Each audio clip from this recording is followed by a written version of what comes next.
सुबह का लगभग 10 बजे का समय था। पोस्ट ऑफिस में ज्यादा चहल पहल नहीं थी।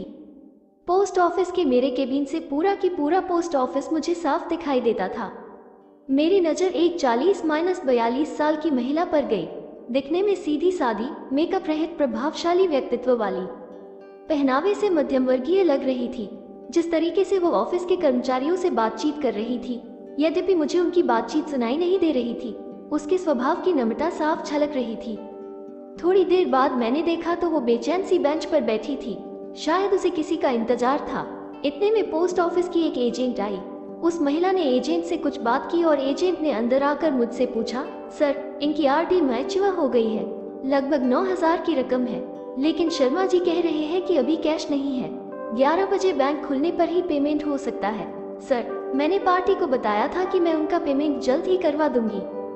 क्या कहीं से कैश का बंदोबस्त हो सकता है? हालांकि इतनी रकम तो पोस्ट ऑफिस में रहती है, लेकिन पहले दिन बैंक की छुट्टी होने से आज कैश नहीं थी। मैंने शर्मा जी को बुलाकर उनसे बात की, लेकिन उन्होंने कैश उपलब्ध न होने की बात ही दोहरा दी।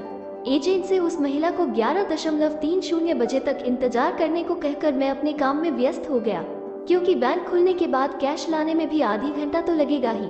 थोड़ी देर बाद मैंने देखा कि एजेंट तो जा चुकी है और वो महिला बड़ी बेसब्री से कैश लाने वाले लड़के का इंतजार कर रही है।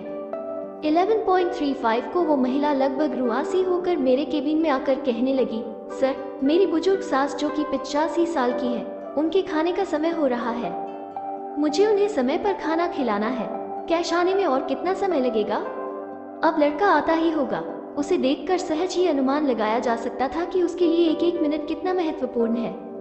मैंने किसी बहू को, सास को वक्त पर खाना खिलाने के लिए इतना व्यग्र होते पहली बार देखा था।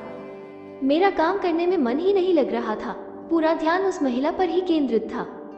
उसकी बेचैनी मुझसे देखी नहीं जा रही थी। सच बताऊं, यदि उस वक्त मेरे पास पैसे होते तो मैं खुद उसे अपने पैसे देकर वक्त पर रवाना कर देता। कैश आने पर मैं अपने पैसे ले लेता, लेकिन हाय री किस्मत, मेरे पास भी इतने पैसे न थे। मैंने उसे बुलाकर कहा, आप यहाँ पर हस्ताक्षर कर दीजिए, ताकि कैश आने पर आपका उतना वक्त भी बचे। उसने हस्ताक्षर कर दिए और बेंच पर जाकर बैठ गई। 11:45 हो गई, लेकिन लड़का नहीं आया। अब उसका धैर्य जवाब देने लगा। वो मेरे पास आकर कहने लगी, सर, मैं अब और इंतजार नहीं कर सकती, मेरा घर भी दूर है, खाना बनाने में भी वक्त लगेगा, मैं कल आकर कैश ले जाऊंगी। देखिए, आपने फॉर्म पर हस्ताक्षर कर दिए हैं, इसका मतलब है कि आपको कैश मिल गई है, अतः कैश तो आपको अभी ही ले जानी होगी। अब वो कुछ ज्यादा ही परेशान हो गई। 11:55 को वो फिर मेरे पास आई। माफ कीजिएगा, मैं और इंतजार नहीं कर सकती, मैं जा रही हूँ। मुझे मेरी सास को वक्त पर खाना खिलाना है, चाहे इसके लिए मेरा इतने रुपयों का नुकसान ही क्यों न हो जाए। और वो सचमुच में चली गई। मैं और मेरा पूरा स्टाफ भौचक्का होकर उसे जाते हुए देखता रह गया। मेरी पोस्ट मास्टर की नौकरी में ये पहला केस था जिसमें ग्राहक को पैसे से ज्यादा अपनी सास को खाना खिलाने की पड़ी थी। एक मध्यम वर्गीय बहू जिसके लिए 9,000 रुपए बहुत मायने रखते हैं।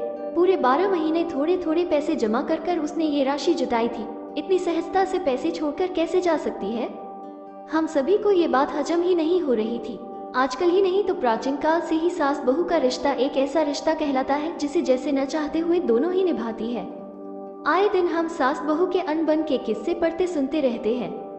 थोड़े दिन पहले ही मैंने न्यूज में एक वीडियो देखा था जिसमें एक बहू अपनी बीमार और बुजुर्ग सास को पति की गैर मौजूदगी में खूब मारती है। ऐसे में मुझे अपने कानों पर, अपनी आंखों पर विश्वास ही नहीं हो रहा था कि ऐसी भी कोई बहू हो सकती है जो सिर्फ सास को वक्त पर खाना खिलाने के लिए। मैं ये सब सोच ही रहा था कि उतने में वो महिला और कैश लाने वाला लड़का दोनों ने एक साथ प्रवेश किया। हुआ ये कि जैसे ही वो महिला बाहर गई वैसे ही उसे लड़का आते हुए दिख गया। हमने जल्दी से उसे कैश देकर रवाना किया।